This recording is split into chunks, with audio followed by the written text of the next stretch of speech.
ជាដំបូងនាងខ្ញុំសូមជម្រាបសួរលោកគ្រូនាងខ្ញុំឈ្មោះសុវណ្ណសនិត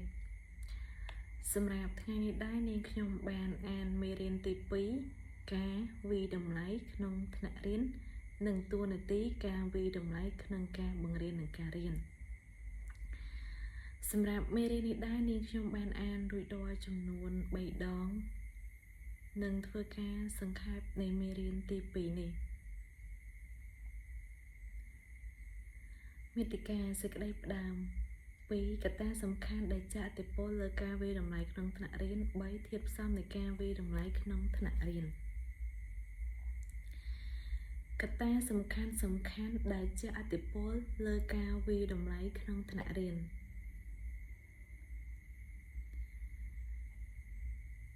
ចំណេះដឹងបំណឹងនិងអរិយាបថសតវត្សទី21សម្រាប់ចំណុចនេះដែរគឺសតវត្សទី21បានបង្រៀននិងគាំទ្រដើម្បីឲ្យសិស្សអាចរស់នៅនិងធ្វើការបានយ៉ាងប្រសើរនៅក្នុងសង្គមបានយ៉ាងលឿនដូចជាបច្ចេកវិទ្យាគោលការណ៍នៃការបង្រៀននិងការរៀនទ្រឹស្ដីបង្រៀននិងរៀនផ្សេងៗ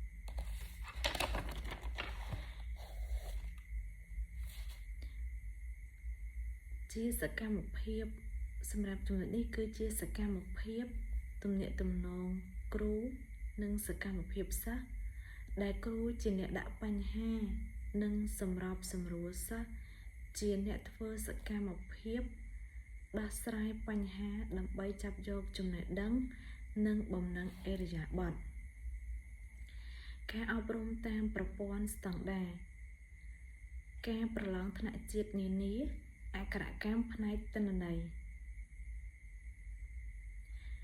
តម្រូវការថ្មីនៃពិភពលោកអន្តរទំនាក់ទំនងដោយផ្អែកលើព័ត៌មានការយល់ដឹងស៊ីជម្រៅ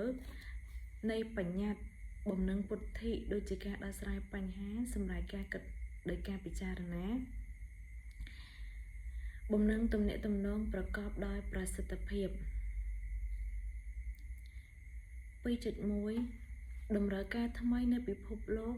អន្តរជាតិទំនាក់ទំនងដោយផ្អែកលើព័ត៌មានបំណឹងសង្គមប្រកបដោយប្រសិទ្ធភាព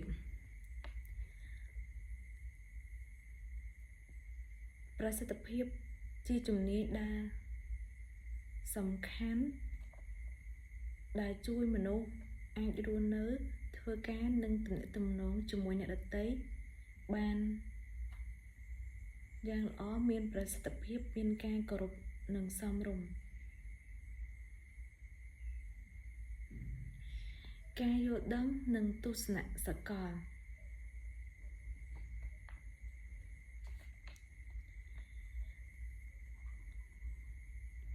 បានយល់ដឹងពីវប្បធម៌អន្តរជាតិការយល់ដឹងអំពីប្រទេសជាតិផ្សេងៗអរិយាបថឬអត្តចរិតដូចជាទំនួលខុសត្រូវភាពស្មោះត្រង់ការដឹកនាំខ្លួនឯងការតស៊ូអំណត់អត់ធ្មត់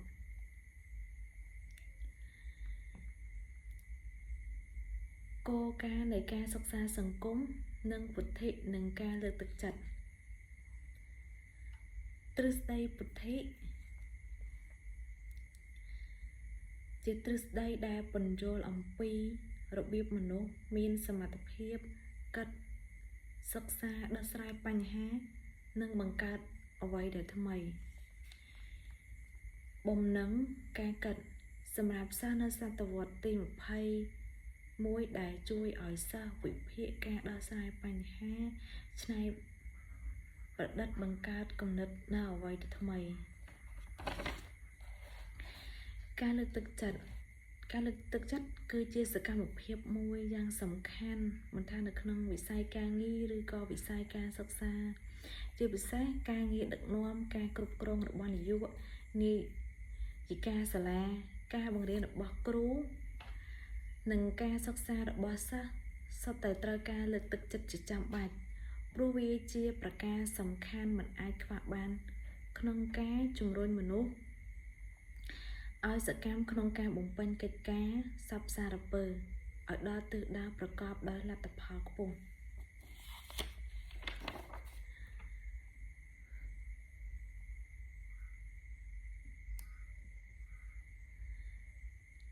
ចំណុចធាតុផ្សំនៃការវាយតម្លៃនៅក្នុងថ្នាក់រៀនការវិនិច្ឆ័យគឺជាការធ្វើតេស្ត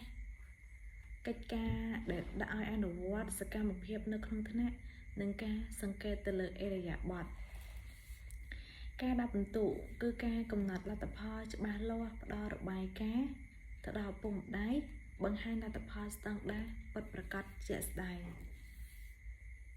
ការសម្រួលការបង្រៀនជាការផ្ដល់មតិយោបល់ឲ្យសិស្សដឹងពីចំណុចខ្សោយនិងចំណុចខ្លាំងទៅដល់សិស្សលៃលកការបង្រៀនទៅតាមលទ្ធផលរបស់សិស្សដែលទទួលបានចាសម្រាប់មេរៀនទី2នេះដែរនាងខ្ញុំសូមបញ្ចប់ការសង្ខេបត្រឹមនឹងលោកគ្រូអរគុណលោកគ្រូជំរាបលាលោកគ្រូ